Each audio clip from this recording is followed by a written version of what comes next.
Lesson 21, Daniel Mendoza. In this text, you hear about an English boxer. Now first, listen to the text and then answer this question. How many unsuccessful attempts did Mendoza make before becoming champion of all England? Mendoza 在成为全英冠军之前做了多少次以失败告终的尝试？ Boxing matches were very popular in England 200 years ago. In those days, boxers fought with bare fists for prize money. Because of this, they were known as prize fighters. However, boxing was very crude, for there were no rules, and a prize fighter could be seriously injured or even killed during a match. One of the most colorful figures in boxing history was Daniel Mendoza, who was born in 1764. The use of gloves was not introduced until 1860, when the Marquis of Queensberry drew up the first set of rules. Though he was technically a prize fighter, Mendoza did much to change crude prize fighting into a sport, for he brought science to the game. In his day, Mendoza enjoyed tremendous popularity. He was adored by rich and poor alike. Mendoza rose to fame swiftly after a boxing match when he was only 14 years old. This attracted the attention of Richard Humphreys, who was then the most eminent boxer in England. He offered to train Mendoza, and his young pupil was quick to learn. In fact, Mendoza soon became so successful that Humphreys turned against him. The two men quarreled bitterly, and it was clear that the argument could only be settled by a fight. A match was held at Stilton, where both men fought for an hour. The public bet a great deal of money on Mendoza, but he was defeated. Mendoza met Humphreys in the ring on a later occasion, and he lost for a second time. It was not until his third match in 1790 that he finally beat Humphreys and became champion of England. Meanwhile, he founded a highly successful academy, and even Lord Byron became one of his pupils. He earned enormous sums of money and was paid as much as £100 for a single appearance. Despite this, he was so extravagant that he was always in debt. After he was defeated by a boxer called Gentleman Jackson, he was quickly forgotten. He was sent to prison for failing to pay his debts and died in poverty in 1836. So how many unsuccessful attempts did Daniel Mendoza make? Right, he made 2 unsuccessful attempts before he finally beat Richard Humphreys to become champion of all England. 这篇课文呢，由拳击运动的历史讲起，层层递进，使得这个主要人物 Daniel Mendoza 他的形象渐渐清晰起来。从他对拳击运动的贡献，然后呢，讲到他的辉煌成就，最后再回到他的生平和结局。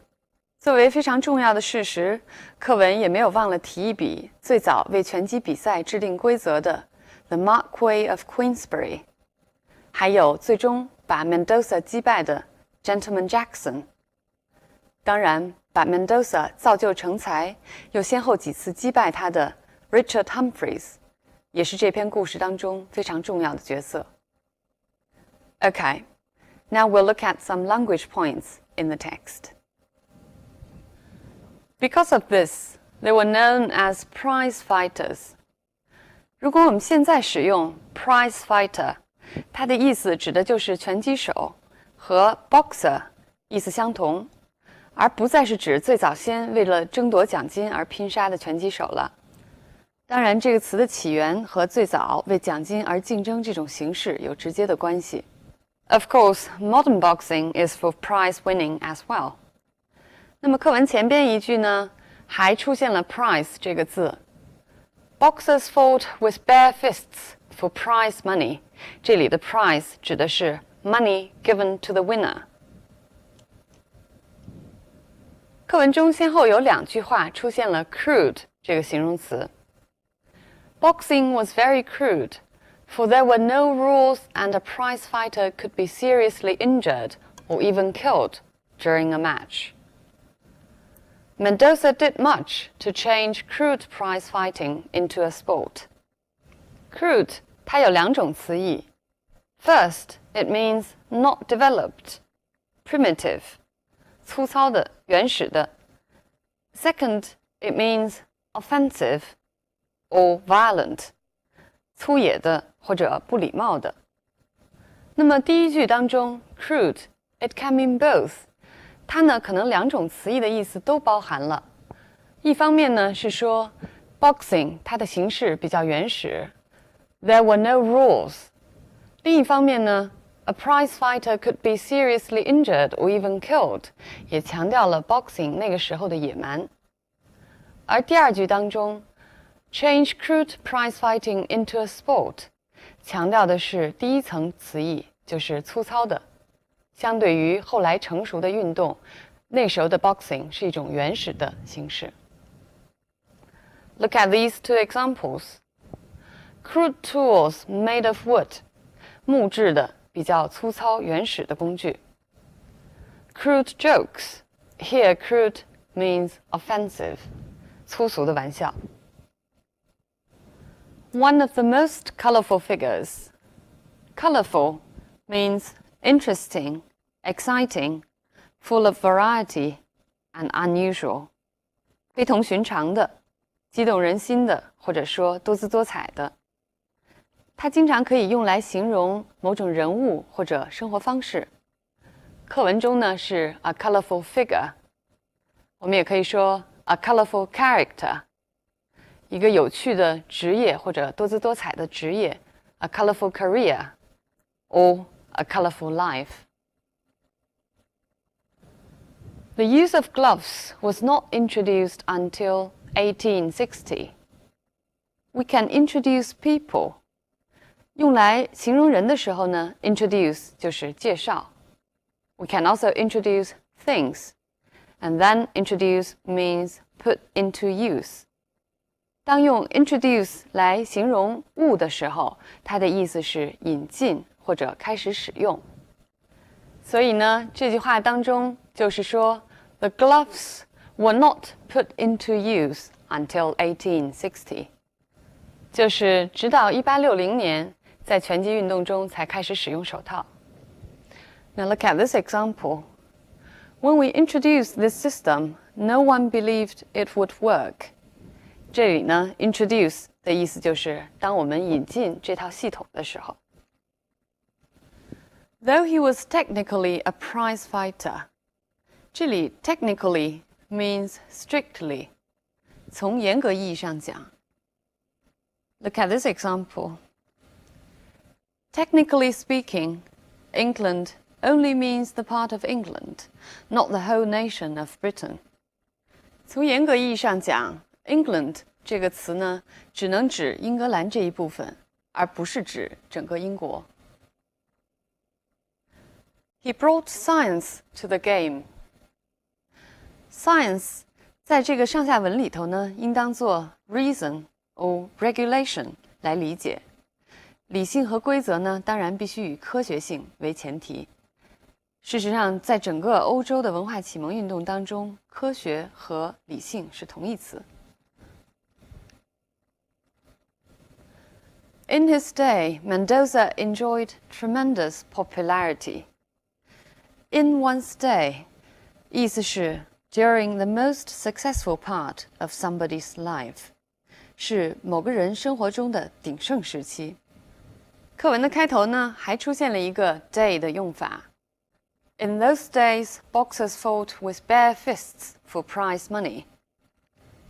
In those days means sometime in the past. 那时，当时。Mendoza enjoyed tremendous popularity.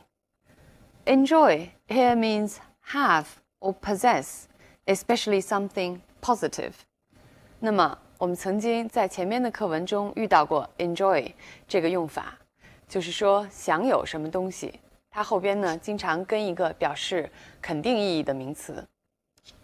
前面课文是 enjoy civilization， 这里是 enjoy popularity， 就是非常受欢迎的意思。He was adored by rich and poor alike.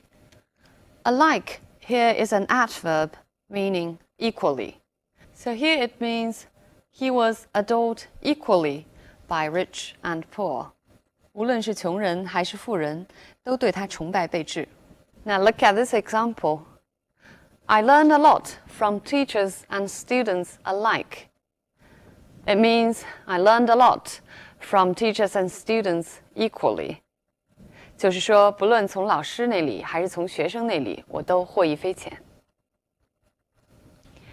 Mendoza rose to fame swiftly. Rise to fame means become famous. 所以他马上成名了。We can also say rise to power, which means become powerful. 掌权。For example, Mussolini rose to power in Italy in 1922. 墨索里尼呢是从1922年开始在意大利掌权的。注意用 rise to 强调这个突然性。He rose to fame swiftly. Swiftly means rapidly, but also with ease. 就是说，强调不仅成名迅速，而且轻而易举就成名了。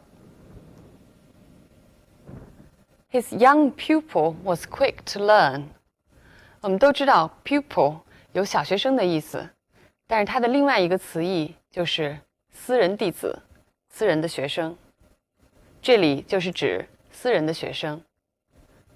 Look at these two examples. The primary school has about 1,000 pupils. 这里是小学生。Aristotle was a pupil of Plato. 亚里士多德是柏拉图的私人弟子、私人学生。The two men quarreled bitterly. Bitterly can often be used together with verbs indicating emotions to express anger and extreme unhappiness. Bitterly 这个词呢，经常与表达情感的动词连用，来表示一种极端的不快。具体的词义应当结合上下文来理解。Here, quarreled bitterly means quarreled very angrily. 那么 complain bitterly 意思就是愤愤不平的抱怨。Regret bitterly 深切的遗憾。Bitterly 呢，另外还有一种词义是用来形容天气之冷，尤其是英国人会经常用到。For example, it was a bitterly cold day. Here, bitterly means extremely cold. 课文中出现了两个句子中呢，都用了 in 来加上一个名词。He was always in debt. He died in poverty. In 后边经常可以加上一种表示状况或者情感的名词。So in means to experience a kind of condition or emotion. 这里呢 in debt 就是负债 in poverty 过着贫困的生活。Now look at more examples. She lived in luxury for the rest of her life. In luxury 指她的生活方式非常奢侈。Can I have a word with you in private? In private 私下我能跟你说两句话吗？ He looked at me in horror. 他惊恐地看着我。英文中来表示一种强调的语气有多种方式，我们来看看课文中的例子。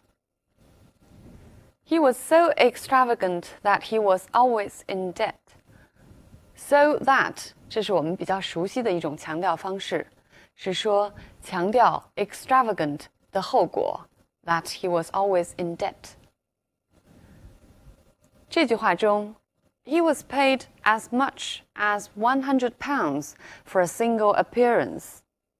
用 as much as 通常来强调的呢是不可数名词的数量之大，在这个例句当中呢，就强调这个钱的数目之高。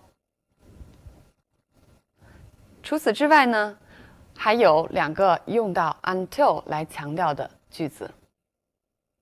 It was not until his third match in 1790 that he finally beat Humphreys. 那么这句话呢，使用的是一个典型的强调句型，用 it was, that 来强调跟在 it was 后边的这部分。其实呢，要强调的就是直到这个时间，他才打败了 Humphreys， 强调他得到全英冠军的艰难历程。后边的这个用到 until 的句子 The use of gloves was not introduced until 1860, when the Marquess of Queensberry drew up the first set of rules. 这句话当中呢，也用了 until， 但是后边紧跟了一个由 when 引导的从句。这个从句呢，其实是句子要强调的部分，意思是要传达拳击规则制定的时间和它的重要性。Okay, so much about the language points in the text. Now we'll wind up with this text. 这篇课文呢，虽然篇幅不长，但是给我们介绍了很多丰富的信息，包括拳击历史上的重大事件和重要的人物。当然 Daniel Mendoza 这还是课文中最主要的线索。课文当中呢，告诉我们 Daniel Mendoza was one of the most colorful figures in the boxing history. 这里的 colorful 我们来怎么样理解呢？刚才讲解语言点的时候，我们讲到了 colorful means unusual, exceptional, 不同寻常的。但是呢，它也暗含了一层 controversial, 非常具有争议性的意思。其实呢 Daniel Mendoza 这人的生活经历和性格特征都可以说是非常具有争议性的。他的生活经历大起大落，曾经一度非常辉煌，名利双收，但是他的结局非常悲惨。课文向我们交代了 He was quickly forgotten. He was sent to prison and finally died in poverty. 在他少年成名的时候，吸引了 Humphreys 他的注意力，但是最终呢，2个人也反目成仇。In a sense, Mendoza was a typical romantic hero who once enjoyed great success, but who ended up with self-destruction. 那么课文中向我们提到 Lord Byron 一度呢也是 Mendoza 的学生。我们都知道 Lord Byron is a typical romantic hero. Lord Byron 是最具有代表性的、具有浪漫色彩的人物。而且 Lord Byron had also participated in prize fighting. Okay, so much for today. I'll see you next time.